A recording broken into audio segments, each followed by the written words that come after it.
Thank you very much. I would like to thank Hoda once again and the Baha'i Chair for inviting us to this conference.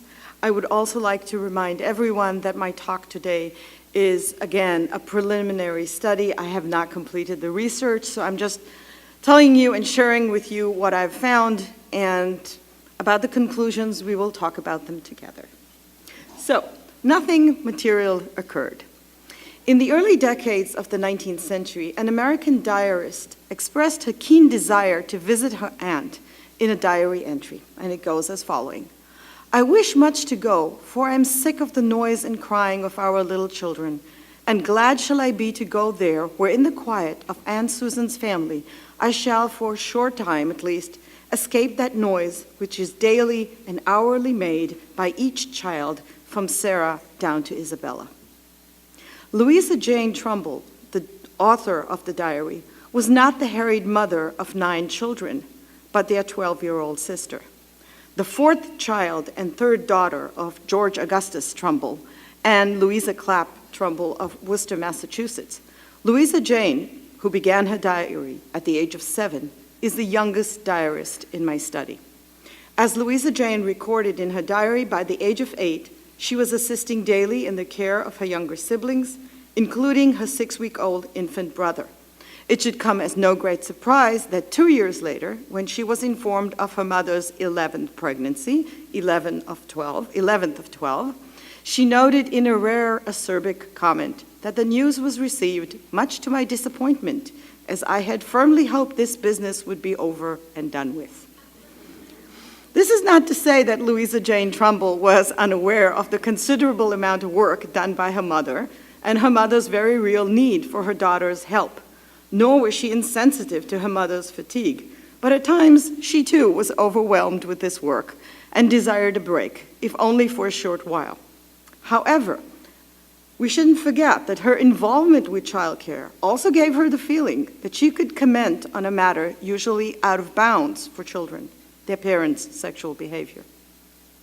The diary of Louisa Jane Trumbull, and dozens like it penned in the late colonial and early Republican periods, provides us with a glimpse into the lives, thoughts, hopes, and dreams of girls in the United States. Now, I will qualify this statement in a minute. Through their writings, we can observe mother-daughter relationships, the interactions of siblings, the range of girls' activities, their studies, leisure activities, and discern their work patterns.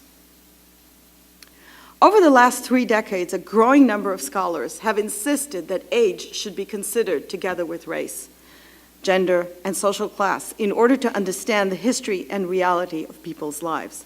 Indeed, historians Mary Jo Maines and Stephen Mintz, who's right here, have both noted the parallels between the field of history of childhood and youth and the field of the history of women and gender in challenging accepted notions of historical agency and explanations. While scholars are right to insist on the inclusion of age as a category of historical analysis, we constantly need to bear in mind that children and adolescents themselves are not a homogeneous group. Although boys and girls are defined legally and socially as children or as minors, and some of their socio-cultural experiences overlap, their lives and the knowledge they acquire about the world around them is fundamentally gendered. Thus, boyhood or girlhood differ significantly, and neither can be subsumed indifferently under the category of childhood. Girls, as historical actors, have acted from positions of relative powerlessness, marginality, and invisibility, both vis-à-vis adults and boys. In fact, these 3 components often lie at the heart of the gendered performance demanded of good girls, thereby posing certain challenges to scholars seeking to study their lives, and I will return to this issue later. My work on the history of girlhood stems out of my interests as a feminist historian in the rise of the modern state and the emergence of the modern subject, and in particularly the ways this subject was gendered. This inquiry into the field of early American girlhood lies at the intersection of 3 related fields of study: the history of childhood and youth, gender history, and in particular women's history, and the emerging interdisciplinary field of girls or girlhood studies. Thus, it draws much of its impetus from the insights of these fields. While I'm not going to bother you with a full-length literature review on the subject, I do want to point out several issues that I think are pertinent. Women's historians have been paying increasingly attention to girls and girls' cultures in the past. In general, within the historical study of American girls in the 18th and early 19th century, the main focus has been on the theory and practice of girls' formal and informal education. There have also been some outstanding historical studies examining social attitudes and state policies towards American girls. Yet, except for several biographical studies examining the lives of individual girls during this early period, by and large, when it comes to historical research on American girls, based on and from the experience and the words of girls themselves, most girl-specific studies have focused on the Victorian and progressive eras. I would add to this that the vast majority of non-historical studies in the field of girlhood studies, broadly defined, are also focused on the period from the late 19th century to the present day. In their studies of American girlhood, Melanie Dawson and Jane Hunter argued, respectively, that from the mid-19th century onwards, girls were strongly encouraged to adopt qualities associated with adult women and to display ladylike behavior. Examining children's playtime, Dawson argued that girls were not only denied the fantastical, self-selected, and competitive behaviors commonly associated with childhood itself, but were encouraged to view themselves as socially conscious beings in constant negotiation with the expectations that surrounded them. Thus, girls were discouraged from displaying or enjoying boisterous and rebellious behaviors. Moreover, they were encouraged to act out scenes of maturity, take on domestic duties, and develop self-monitoring skills, thereby, according to her, leaving girlhood nearly indistinct from womanhood. In addition, Jane Hunter contends that in the last decades of the 19th century, these social expectations began to change in subtle but very important ways, and young ladies were increasingly permitted to act like girls. Hunter attributes this shift in the shift from girls' attention from home and parents to school and the public sphere, especially reading and consumer activities, and the growing importance of peers. While I find Hunter's thesis for the change in the late 19th century persuasive, my initial reading thus far of both primary and secondary sources suggests that while American girlhood and the historical experiences of girls in the Revolutionary and early Republican period may seem distinctly unlike late 20th century ones, they also differed significantly from mid-19th century experiences. My reading of these American girls' diaries suggests that girls spent a significant part of their time in the company of peers, while engaged in a variety of shared social activities from shopping, walking, writing, visiting, dancing, singing. These leisure activities, along with the domestic work they performed, were very important to their emerging sense of self. Moreover, I find strong indications that another transition occurred earlier in the 19th century, during which girls were transformed into young ladies. This early transition has not been studied in depth. I believe this shift was of great importance and had a significant impact on girls' lives and their future as adult women. So why, when, and how did this shift occur? More importantly, what preceded it? By focusing attention on this particular group of American girls, I aim to situate historically the material and cultural context in which white American girlhood was lived and experienced in this period. I believe that a re-examination of these girls' experiences will eventually enable historians to rethink some key issues concerning gender identity formation in the American Republic's early years, as well to consider its lasting impact. My focus on white middle or upper middle class American girls during this period should not be read as an unawareness of the divergent childhoods and girlhoods developing among other classes, ethnic and racial groups, or among enslaved people. Rather, it is a study of the lives of one group of highly articulate girls through the text they left behind. This group is doubly important because it was part of the hegemonic group in the United States. And soon, other childhoods, other girlhoods would be measured against these girls, whose experiences would come to be considered normative for all other girls. I think I talked too much. There we go. This should have been before.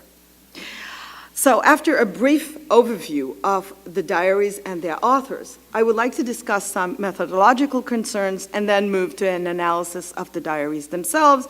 And I would like to conclude by actually talking through some aspects about gendering of childhood. So, the diaries themselves. The diary was among the new diurnal prose forms, such as the newspaper, the almanac, and the commonplace book, which grew increasingly popular over the 17th and 18th centuries and were closely related to the emergence and formation of the modern self. Diaries are both a form of an internalized discipline of the self and a technology of the self, by which I mean these are a way by which fragments of experience actually forge together into identity. Contrary to the autobiography, which is a retrospective examination of a person's life authored by his or herself, the diary is a running commentary of a life or a segment of it, written in real time without the benefit of hindsight.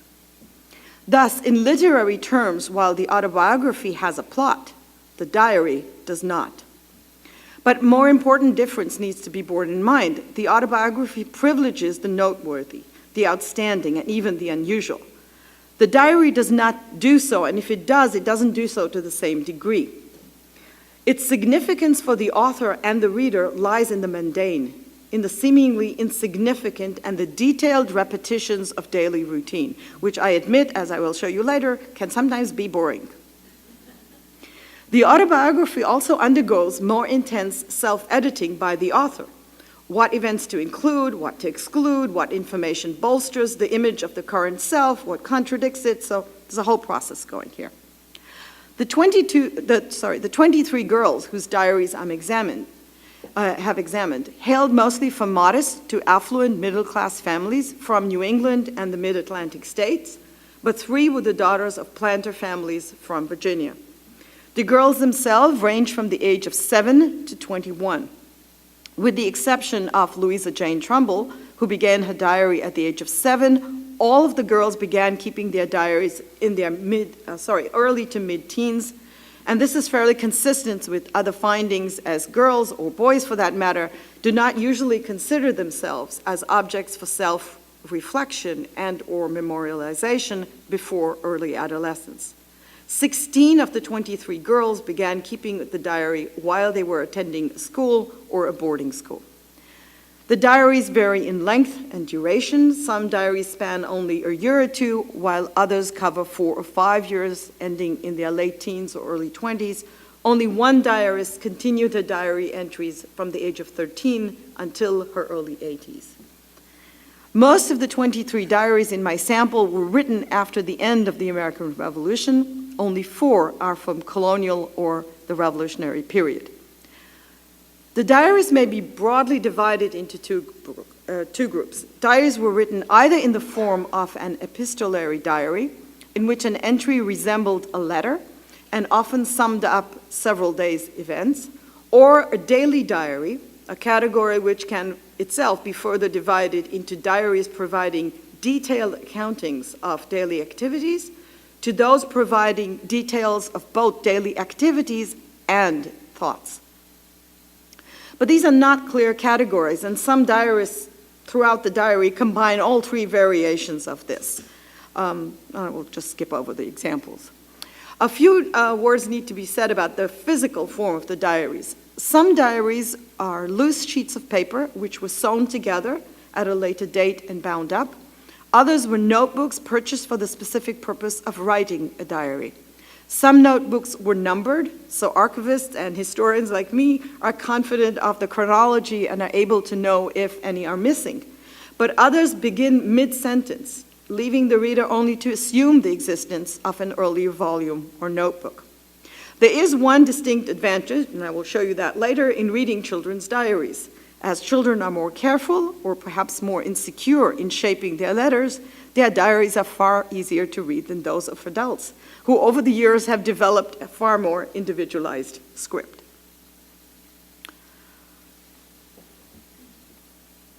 Oh, sorry, leave back here. My study up to this point, as I said, is based on the examination of 23 diaries and 2 letter collections of American girls written between 1771 and 1834. I've supplemented them with childhood memories and reminiscences found in the autobiographies of 3 adult women who wrote about their childhood during this period. It is important to combine the thoughts and reflections recorded in real time with those written after several years of reflection, as they provide a more balanced assessment of the experience of girlhood. Historian Mary Jo Maines argues that life stories, especially retrospective accounts of childhood, can offer new insights into children's agency and the historical significance of childhood. I'll just tell you briefly that my goal is currently to reach the writings of some 40 girls, so that I will have a meaningful sample. My reading of the girls' diaries was informed both by the rich literature on 18th and 19th century women's narratives of self, diaries, letters, journals, autobiographies, and the contemporary work done in the field of girl studies. I have tried to sort out between a few preliminary themes and concerns which were shared or not by the girl diarists and other 18th and 19th century women diarists on the one hand, and on the other, certain themes and concerns that are shared by 18th century girls and contemporary girls. So I'm working both against adult women of their time and girls compared to girls. Sorry, I need to go one more. There are several issues a modern reader and researcher must attend to when studying diaries. One main caveat I had to bear in mind, I think which all 21st century readers need to remember, is not to overprivilege diaries which provide a considerable introspection and self-analysis, or with those who over those who provide less or very little introspection, which focus on recording activities and events. I find that this is a peculiar modern bias we all carry. In many ways, we are all post-Freudian here. We have a tendency to look at that. Some scholars contend that studies of girls are also tinted with what they call the sad, the mad, and the bad paradigm, or the Opheliazation of girlhood. There is a tendency to think of girls in a dichotomous fashion. They are vulnerable, or they are, bratty, rude, or whatever. They are danger, or they are in danger. There's nothing in between. There's always running to these 2 extremes. Well, I've got a good suspicion that a good number of girls seem to be in the middle and are just ignored in the literature. And it's not just me, it's a lot of scholars that think so. Or they also sometimes call it the Opheliazation of girlhood. I don't know if you've noticed how many books bearing the name Ophelia in their title are actually dealing with girls or adolescent girls. Yes, Rescuing Ophelia, Saving Ophelia, you can just go on from there ever. If any of you have read Emma Klein's recent novel, The Girls, which came out this year, it's again there. So we kind of tend to always look at the unusual rather than the usual, and I want to change this focus a bit. Second, we need to remember that gendered norms dictated what topics women and girls could or could not address in their narratives of self, and what emotions they could or could not express. Thus, while the rhetoric of privacy was ascribed to the diary, it was in fact only semi-private, and subject constantly and quite literally to the gaze of others. So we as readers have to take into account a certain degree of self-censorship. Third, as all diary writing has a therapeutic component to it, it is very possible that we are not getting a rounded view of the author's persona.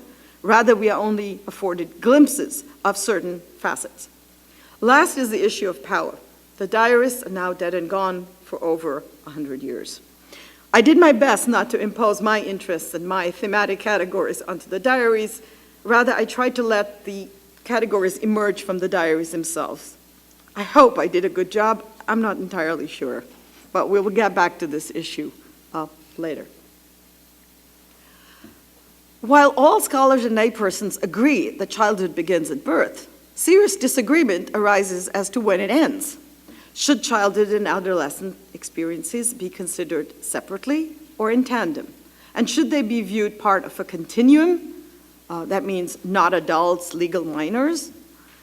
In the revolutionary early Republican period, all the girls I studied would have been considered legally as minors. It was only toward the late 19th and early 20th century that the concept of adolescent emerged as an age category and a subject of study.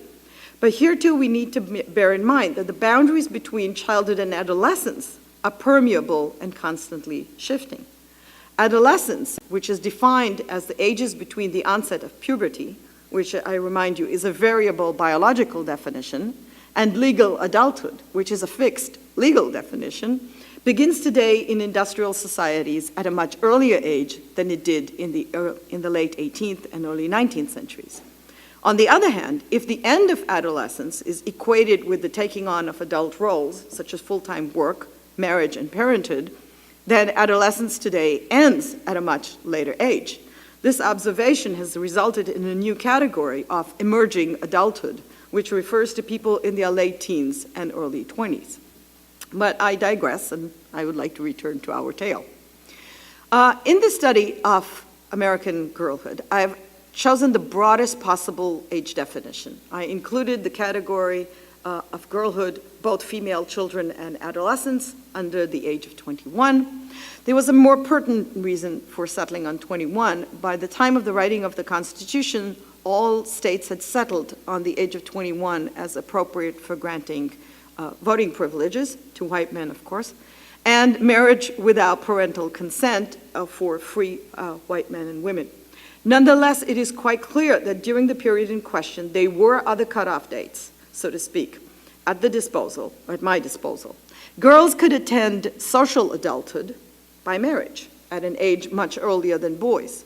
But boys too took on what are considered today adult roles before reaching majority. During the colonial and revolutionary periods, 16-year-old boys were eligible for militia service. During the revolution, even much younger boys in their early teens were known to have been members of state militias. In 1792, the United States government mandated 18 as the minimum age for government service, yet even this minimum age requirement did not prevent hundreds of boys serving as child soldiers during the Civil War. According to some estimates, between 10 to 20% of all soldiers were underage at the time. I'm aware of some historians' decision to exclude such children and adolescents, both male and female, from their studies. I chose not to do so because I believe that such an exclusion further reinscribes the perception of childhood as a period of innocence when children have somehow spared the experiences, ordeals, and traumas that adults face. However, while I continued to read girls' diaries until and including the age of 21, an age when some of them were already married, I did exclude diaries which were begun very close to my cutoff date. So if someone started a diary at the age of 20 and continued it to 25, I did not read it. So, to get back to some of my findings. As I said before, it was only towards the mid-19th century that diaries were increasingly imbued with the social value of privacy. But even then, privacy remained somewhat of an ideal, as diaries continued to circulate within a circle of family and friends. It was with this knowledge or assumed reader in mind that the diarists sat down to write their entries. Thus, the entire diary-keeping process, from beginning to end, reflects the needs, desires, and hopes of both the diary author and the diary reader. Indeed, it was often the desire of an other that prompted many of the girls to embark on their journey to their daily diary keeping. 12-year-old Sarah Eve addressed her diary to her absent father, claiming that she wrote it so that from this journal, although unentertaining as it will be, my dear father may form a pretty idea of the melancholy winters we have had ever since he went away. 11-year-old Anna Green Winslow, who kept her diary both in the form of daily entries and in the form of letters written to her mother, Some of them were really actual letters she sent, which she eventually copied the diary, noted that other family members, even acquaintances, interfered with her journal keeping, inquiring and discussing what she had written, asking her to pass on greetings and information to her mother, and at times actually picking up the pen and writing in her journal. 2 other diarists addressed their diaries to their best friends. 18-year-old Lucinda Lee directed her diary to her friend Polly Brent, while Sally Wister intended hers for Deborah Norris. I think this is one of the best-known diaries. In both cases, the 2 sets of friends planned to exchange their diaries when they met, again, so each would know what happened to the other while they were not there. As Lucinda Lee's surviving copy was found among Polly Brent's papers, it is safe to assume that at least one pair succeeded in their endeavor. Sharing diaries may not always have been a matter of choice. As I noted earlier, most of the girls began keeping their diaries in their mid-teens while they were attending school or boarding school. It is possible that they began writing these diaries as part of an academic requirement, so we modern professors are not quite modern in this way. Several of the schoolgirls who attended the Litchfield Female Academy mentioned in their diaries that they were read by Sarah Pierce, the school's founder and head teacher. 17-year-old Rachel Van Dyke, who attended school in Worcester, Massachusetts, shared her diary with her 20-year-old teacher and sometime admirer, Ebenezer Grosvenor, who, Grosvenor read the diary, commented on the diary itself, and on Van Dyke's words, and corrected spelling mistakes. Her diary was also read by her favorite older brother, Frederick Augustus Van Dyke, who, as pesky brothers are wont to do, stole it, read it, and teased and criticized her about her writings. Needless to say, Rachel retaliated by sneaking into his room, rummaging through his papers, and having found his attempts at writing a novel, she made a point of reading it and taunting him. Other diarists, such as Louisa Jane Trumbull, began the diary at their female family members' instigation, possibly because their mothers and or siblings, especially sisters, kept diaries. In a diary dated November 3rd, 1829, the first in the diary, she notes, "As the other girls have got journals, I thought that I would have one too, as mother desired me to write what happens every day."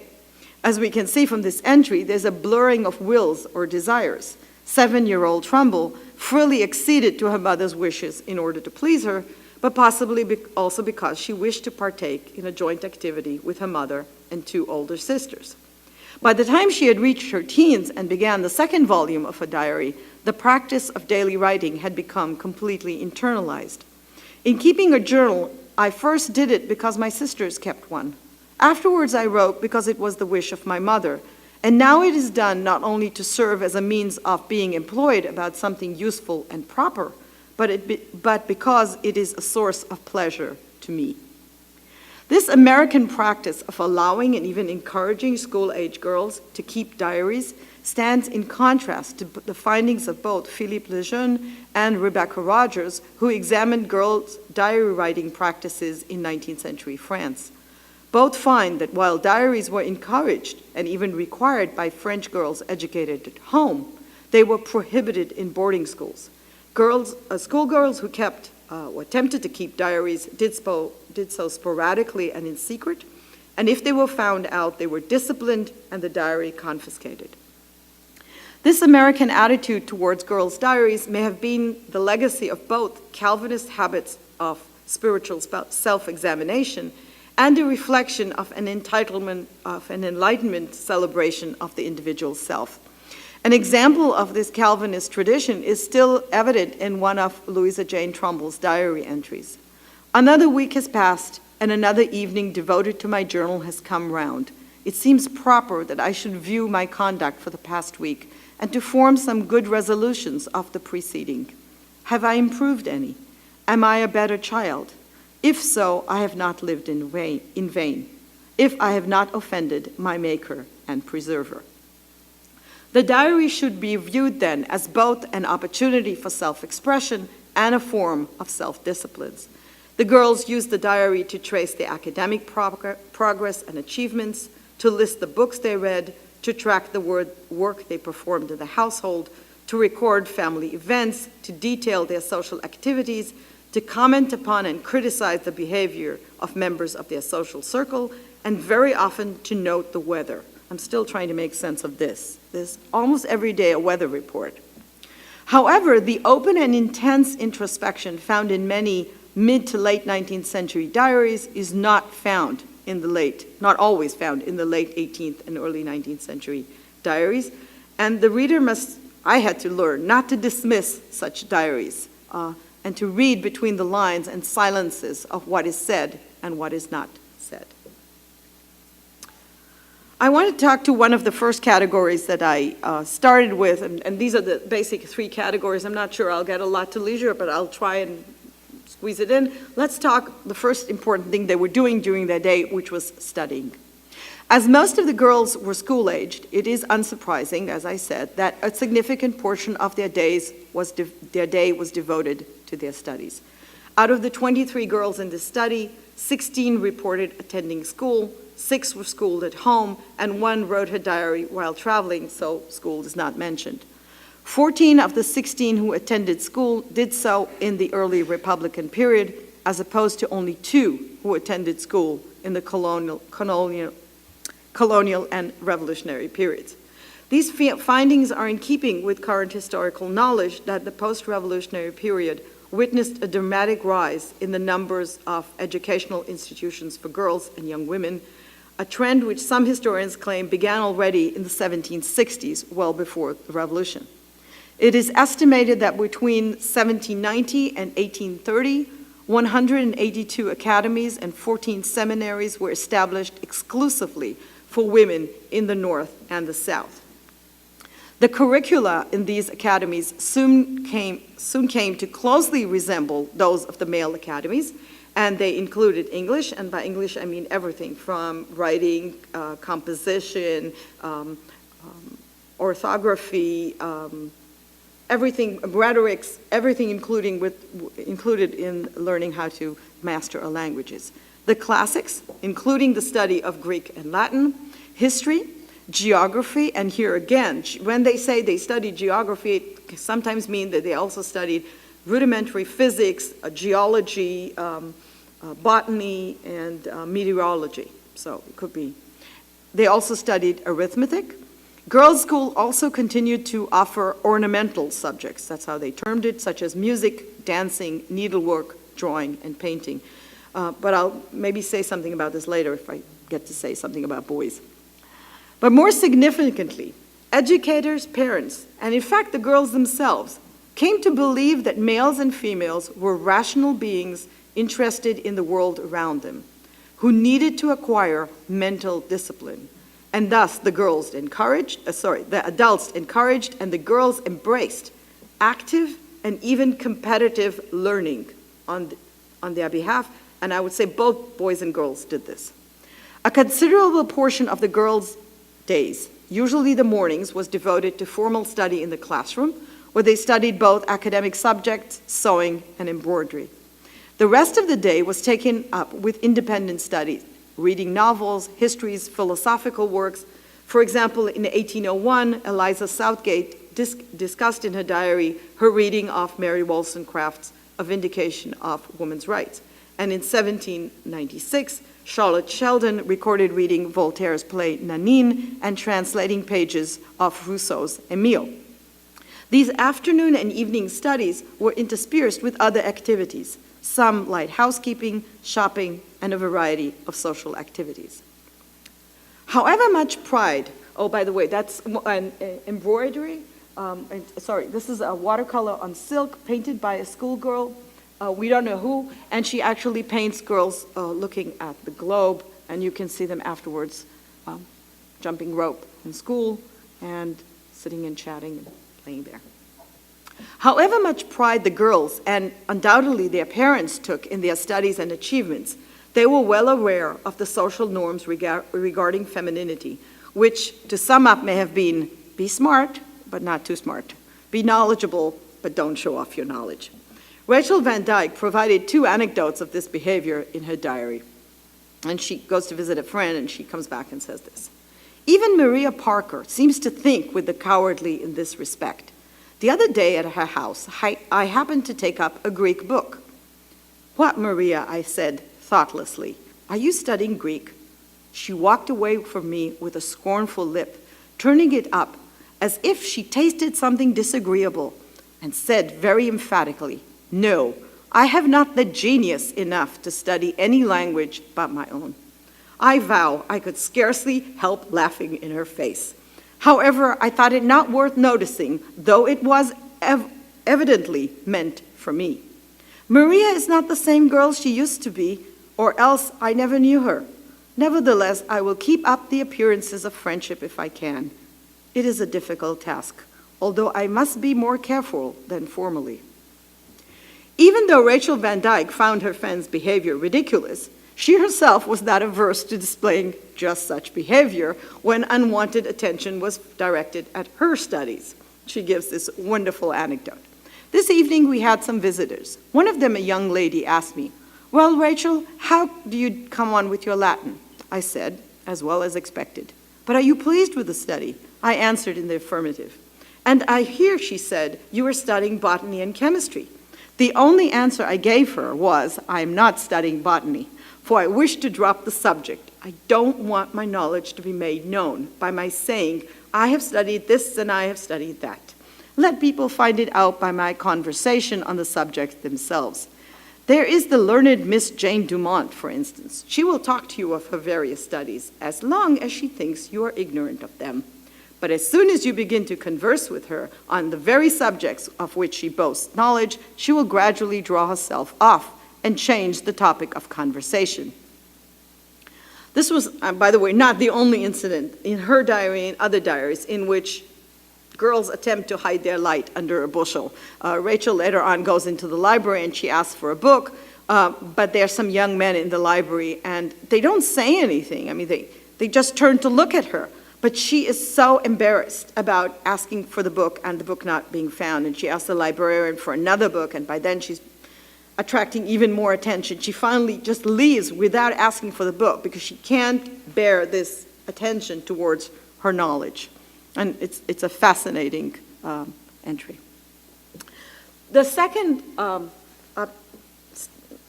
category I was looking at was work. And actually, what I'd like to do first is actually give you an example of one girl's diary entries. The diary entries are up here. I tried to make it in cursive so you will see the difference. This is 15-year-old 15-year-old Elizabeth Fuller.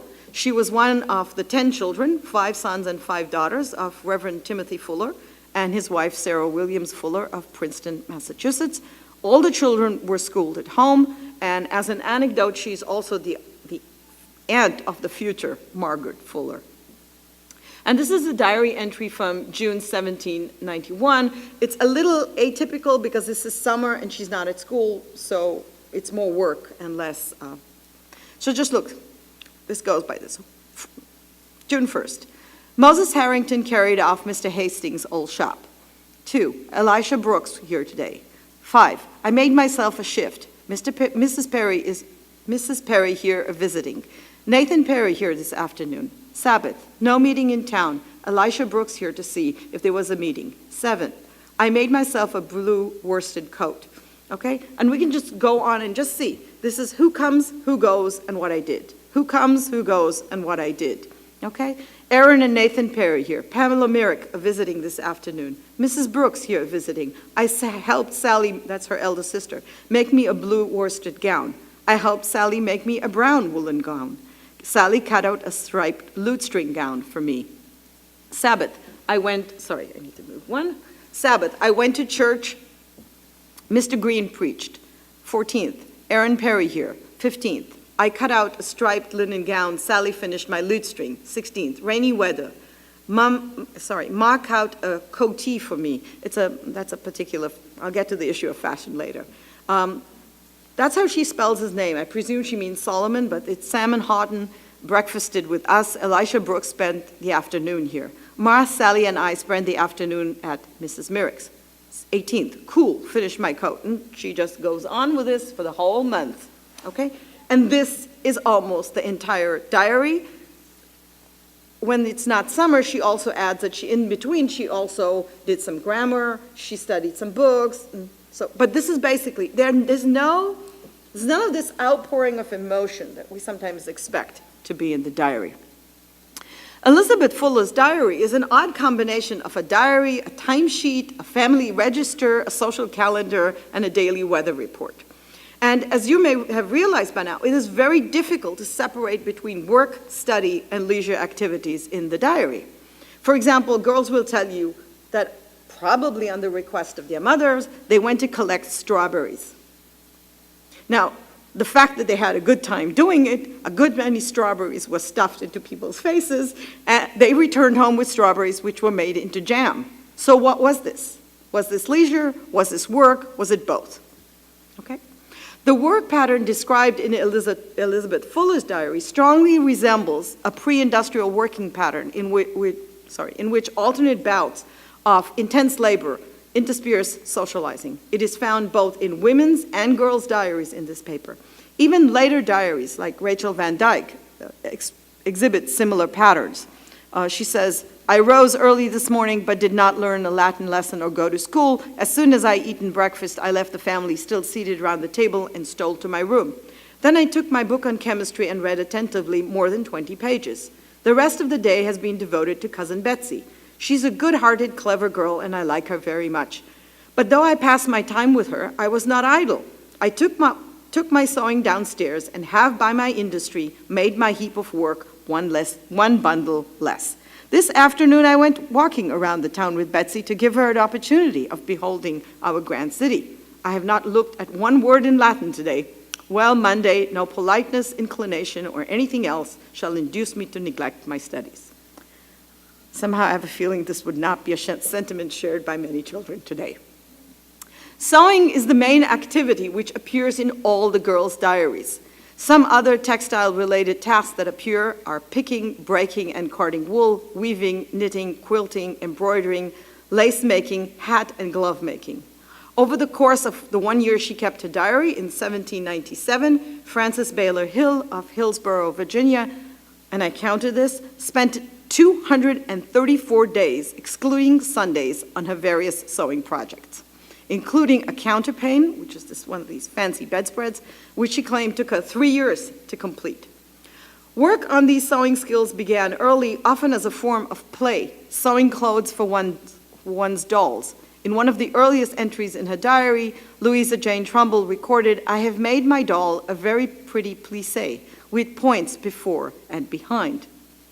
Although most of the girls' families had hired help to assist the mothers around the house, all the children were expected to help out when needed. In May 1831, when the Trumbulls' maid was away visiting her hometown, the Trumbull children joined their mother to take up the slack. Louisa Jane wrote, Sally has made a visit to Athol and stayed a fortnight. Elizabeth, Mother, George, and I did all the work while she has gone. But even when the maids were at hand, girls were required to pitch in regularly. In the Trumbull household, much of the help with the housework was provided by Louisa Jane's older sisters, Elizabeth and Caroline, the Callie we shall encounter in a minute. This is actually an entry from Louisa Jane's mother's diary. This is from Louisa Trumbull's diary. It's Callie's vacation, and I find great assistance from her. She makes herself useful, washing windows, cleaning stairs, putting the parlor in order, etc., etc., all of which lessens my labor. Besides sewing and taking care of the younger siblings, over the course of this diaries, the girls cleaned house, washed and hung laundry, ironed clothes, baked pies, prepared sausages and cheese, made candles, polished the pewter, and collected berries and herbs. The need for help with household work sometimes led mothers to keep their children at home from school. In 1830, after the birth of her 8th child, Louisa Trumbull kept her eldest daughter, Elizabeth, out of school to help around the house until her sister arrived. And several years later, after the birth of yet another child, she kept both Louisa Jane and Sarah at home. But for some girls who came from more modest backgrounds, this was very different. They were expected not just to help around the house, but to earn wages while young children to contribute to their family's economy. 12-year-old Betsy Metcalf, who came from an artisan family, manufactured straw bonnets for sale. Following the death of her father and the failure of her mother's boarding house, future author Lucy Larcombe was sent to work in the Lowell cotton mills at the age of 11. Artist Susanna Payne, who began painting professionally in her late 20s, recalled in her autobiography that she began working at the age of 14 while she still attended school. She hired out in the summers as a seamstress and embroiderer to help women and their daughters in their household sewing. She continued this work even after she graduated and began work as an itinerant schoolteacher. Payne had developed her sewing and embroidering skills under her mother's tutelage and recalled, "I did embroidery or cut and made garments of any kind or all description, whichever came into hand, having learned that and nearly every kind of work by assisting my mother at home." Later, when she graduated, she was able to live independently of her family by supplementing her income as an itinerant schoolteacher with sewing. Payne's wage labor, like that of many other daughters, was a significant contribution to the family economy and one which eased the upward mobility of male family members. Payne's income as a teenage schoolteacher and seamstress embroiderer helped her stepfather to pay off the mortgage on his farm, and a constant support of her mother and stepfather well into their own age allowed them to use the money they set aside to establish their son, her half-brother, and buy him a farm. However, when she was in financial need later in life, she found that she could not lay claim to these funds she had deposited in the family economy. Payne's example demonstrates that the paid work of children outside the home, especially that of girls who were expected to turn over all or part of their earnings, helped maintain the economic viability of their families. However, the differential social and familial positioning of girls and boys had a different impact on their socioeconomic futures. Women, whether wives, mothers, or daughters, who possessed no formal role in the family enterprise, often contributed capital and built and maintained a network of friends and relations, thereby creating a base from which men could assert their financial independence. This meant that boys and later men were able to lay claim to the social and material resources brought into the family by their female kin. Girls and women had a far greater difficulty in claiming these resources for themselves. This way of life, this schedule of work, study, socializing, was on its way out. By the late 1830s, middle-class girls were being withdrawn from domestic labor. The advent of industrial revolution and the redefinition of housework as an activity devoid of economic value did not mean that productive work ceased to be done in the household, only that middle-class girls ceased doing it. Susanna Payne, who had witnessed this process and smarted at the dramatic changes in social norms regarding employed middle-class girls and young women, provided a scathing description of one such household. See the daughters of a fashionable but poor family, while their parents are toiling like slaves to support them in gentility and idleness, the mother drudging in the kitchen, perhaps washing and ironing the white dresses of her lady daughters for the next party, while they, with long ringlets and white soft hands bedecked in rings, sit gracefully touching the keys of the piano or listlessly turning over the pages of the latest novel while reclining on a sofa. You can just see that an artist has written this description. In this vignette, Payne exposed the amount of parental, especially maternal labor, that went into the preservation of a middle-class status and enabled the daughters of the house to maintain the facade of ladies of leisure. This scene is echoed in the writings of several social commentators and educators, such as journalist, novelist, and women's rights activist Lydia Maria Child, who recalled, "Lately I visit a family, not of moderate means, but of no fortune at all. One of those people who live nobody knows how, and found a young girl about 16 practicing the piano, while the elderly lady beside her was darning her stockings. I was told, for the mother was proud of bringing up her child so genteelly, that a woman was hired into the home to do her mending. When Child expressed her astonishment to the mother and suggested that a better knowledge of housework would not be wasted regardless of the girl's future fortunes, The mother responded with a statement that to me encapsulates the transformation in the world of girlhood. And the mother says this: "Now is her time to enjoy herself, you know. Let her take all the comfort she can while she is single." This freeing of the daughters of the middle class from domestic labor did not come cheap.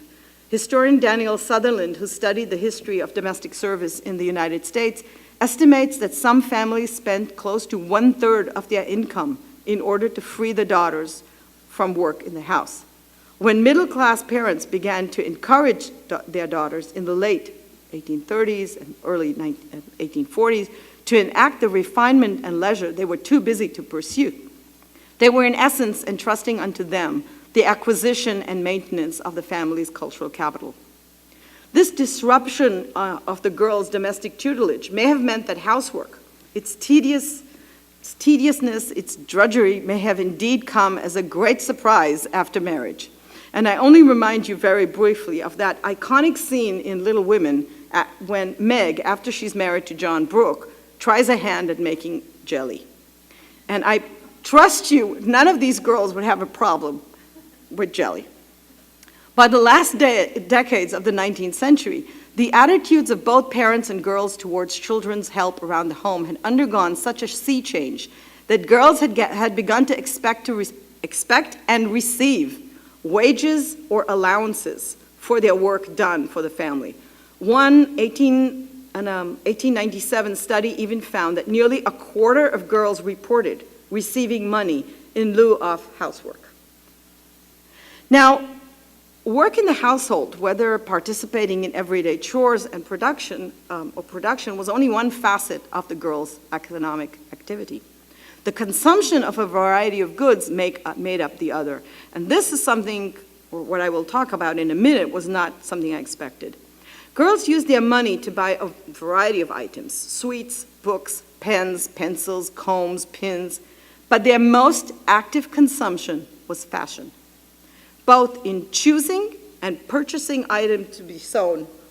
This is, by the way, Anna Green Winslow. We have a small miniature of her, and that's her writing from the diary. So you can see the diary, and that's what she writes. But as I go back here, their most active consumption was fashion, choosing and purchasing items to be sewn into garments in home, and discerning current fashion styles. Discussions of fashions, and detailed discussions of fashion at that, are to be found in all the girls' journals. There's not one single girl, doesn't matter whose daughter she is, how poor, how rich, that doesn't detail discussion. I mean, this is like going to Fashion Week. This was a category I had not expected to encounter, not to this extent. If the girl was in school in a city while her family was home in the country, the girl became the fashion informant of her female kin, in particular her mother. And I'll get to this in a moment. And this is from a letter Eliza Southgate sends to her mother. "Your bonnet cost now 9 shillings, and the veil 1 shilling 6 pence, and the ribbon 2 shillings 6 pence. I should have gotten satin ribbon, but I couldn't get any that was so handsome. But if you don't like it, I will get satin. The children's were 6 shillings apiece. I did not trim your bonnet, for as I was afraid it would get tumbled. They trimmed them with large rose bow before, and a great many ends to the ribbon, and a bow and streamer behind. And do not let the ribbon go round the crown. You may trim them with any color you please, but I would think pink would look best for Erexine. You must line them with the same color you trim them, if you please. Bonnets like yours are worn very much by old and young. I got me one. It was shaped very much like yours. It is blue satin and straw." And this is an earlier description by 11-year-old Anna Green Winslow, who had arrived from her home in Halifax, Nova Scotia, to Boston for her schooling. And she writes to her mother, and this sounds like a real typical teenager: "I hope Aunt won't let me wear the black hat with the red domine, for the people will ask me what I have got to sell as I go along the street if I do. Dear Mama, if you don't know the fashion here, I beg to look like other folk. You don't know what a stir would be made on Sudbury Street were I to make my appearance in the red domine and black hat." So she kind of feels like this country bumpkin arrived at the big city. Winslow's very teenage self-consciousness and desire to look like everyone else aside. Current fashion research has demonstrated that, like adults, adolescents grow increasingly proficient at interpreting the sociocultural signals representing in clothing choices. Given that clothes lie at the interface between the body and social presentation, they become one of the ways whereby bodies are made social, giving identity and meaning. Thus, it is unsurprising that during a period of life when adolescents are deeply concerned with issues of bodies and identities and their social meanings, fashion would come to occupy such an important place. I hope I've just given you a taste of what I've found. And all this has done is made me think what more I need to do, because obviously there are things I have not looked at. First of all, what did work mean for these girls? They're very proud of the work they do. I mean, it's not always burdensome, the work. The work is something I need to be proud with. There's a lot of childcare done. So again, think about how mothering was different when you are involved with the care of small children when you're 8-year-old. When you're 8-year-old, it doesn't come as a big surprise later. Same thing with with housework. This is very, very different. What interests me also is what's happening with boys. So far, I haven't managed to find a single boy's diary. So, I don't know. I mean, I might have to resort to looking at autobiographies, but there's clearly a very gendered pattern very early on in keeping these diaries. So I'm kind of leaving it open because I myself don't know where this work is going to go, and I would be very appreciative if you can comment about any and everything you would like. Thank you very much. That's couldn't resist that picture. Thank you, Sharon. So we will now take a few questions. Yes. I was really surprised that they would actually get paid for being part of, doing it. I said I was very surprised that usually, daughters of the family, they just did all of that, and they didn't expect. I was surprised that the allowance. They were not paid. What I quoted was a study from 1897. That means from the end of the 19th century, saying that girls were being paid. These girls were not being paid, although they do seem to have money to spend. And I'm very curious where that money came from. Okay. Follow the money. But I don't know where the money came from, because they don't. It could be that because they are at school and away from home, their parents have given them some kind of allowance for a variety of items, and that's what they're spending. But they do have money. They save their money. They talk about their money. They're very conscious of what they need. But they're not getting paid for housework. That happens much later in the 19th century. Thanks. Over here.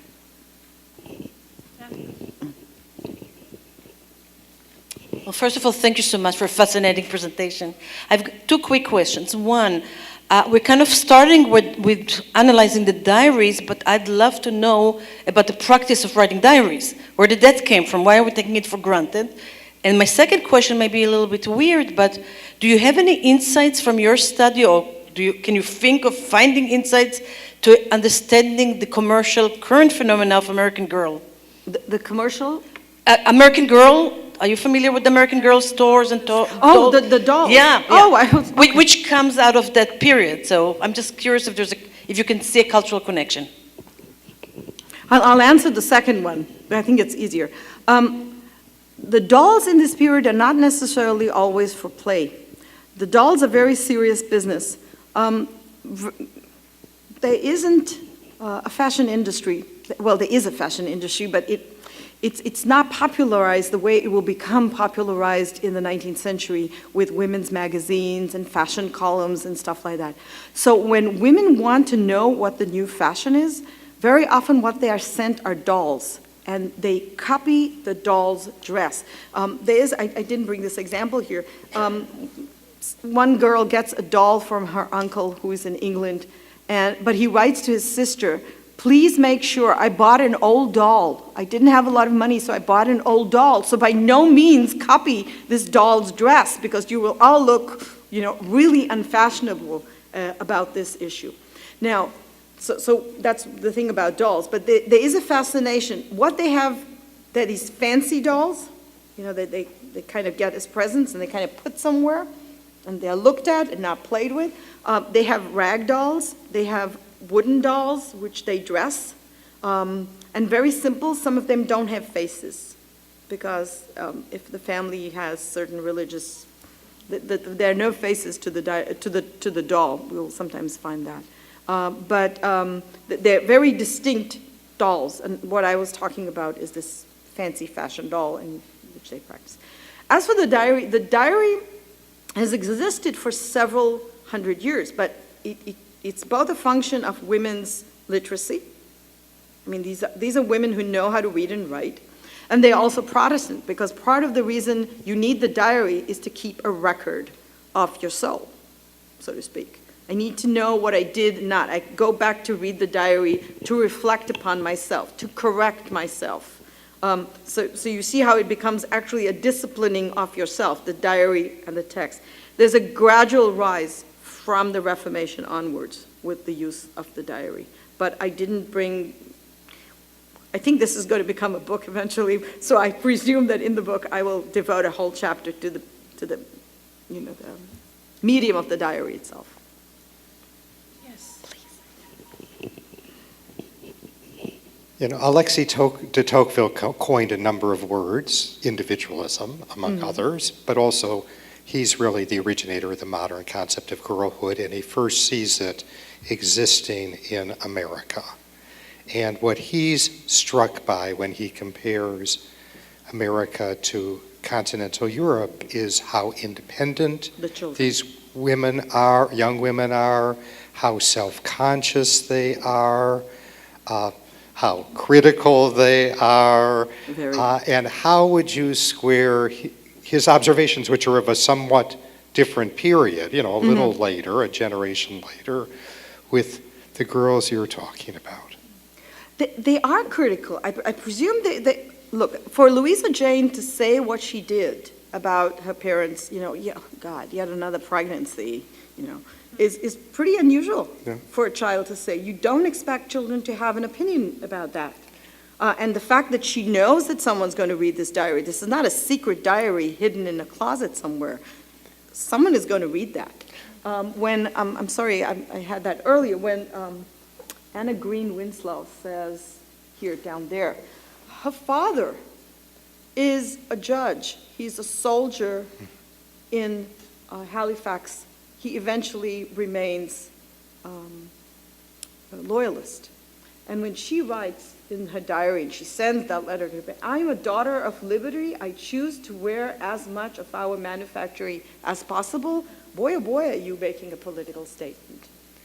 Okay, just to follow up a little bit, one of the importance of history is that we empathize or understand things that are fundamentally different than our society. This is a society that does not have a great educational system, and yet the articulateness of these young girls is so impressive that it raises some questions about our own educational system and whether it can create the kind of eloquence and articulateness and personal insight that we see here. And you also talked about the marginalization of girlhood, but you don't hear that in this. No. I mean, these girls did not feel, as best we can tell, marginalized, invisible, put on the sidelines. And what do you make of that? I think put it this way, I kind of hinted at it. I started out with a certain expectation of girlhood based on what is mostly written, even the historical stuff, but is based on late 19th century. And when I started encountering these girls, I immediately knew something is not sitting right. So I said, okay, this is just one diary, I'll go read another one. And then I read another one. And when you start finding it in 23 diaries, you start suspecting that but I still want to get to my 40s, so I feel a little safer. That is what I mean by the change. There's no they're not ashamed of their knowledge. They're very proud of it. Agreed, there are certain social norms about how do I display my knowledge. There's that wonderful, I think it's by one of Vassar's presidents, said, if someone meets one of our graduates, they would know that she's our graduate. But if someone told them afterwards that she was a graduate of Vassar, it would come as no great surprise. So this is the kind of girl we're trying, she'd be very intelligent, very articulate, everything, but not forward with her knowledge, not out in someone's face, like that. So this is a very different girlhood from what I'm seeing later, when girls go to study, go to school, but something happens to their self-confidence. You don't, at least I'm not hearing it in mid to late 19th century girls. There's also another issue which I didn't mention here. You start seeing in the later diaries a resentment towards mothers, which here didn't encounter. I'm sure you've read Anne Frank's diary. There's like a low, simmering resentment of her mother throughout the diary. It's there. She's not angry. She loves her mother. She doesn't always like her. There's nothing of this here with the girls. Now, it could be possible that simply the mothers are not such an overbearing presence in their lives. So when I'm straining against it, I'm not really straining because I have my aunt as my model, I have my older sister, I have these friends, I've got my school teacher, there's a whole bunch of other women I can, practice my femininity against, or if that's the right term. So there's a whole other thing, but as I've said, I've been working at this for 6 months. So this is very, very fresh. I don't know the full answers to everything. I'm literally going on an exploration right now, so I'm excited, as you can see. And we are excited and Sorry. hope to have you back to give us the remainder of the results. But for now, I think we have to stop, and I thank you, Professor Halevi, for your beautiful presentation. Thank you. Thank you so Thank much. you very much.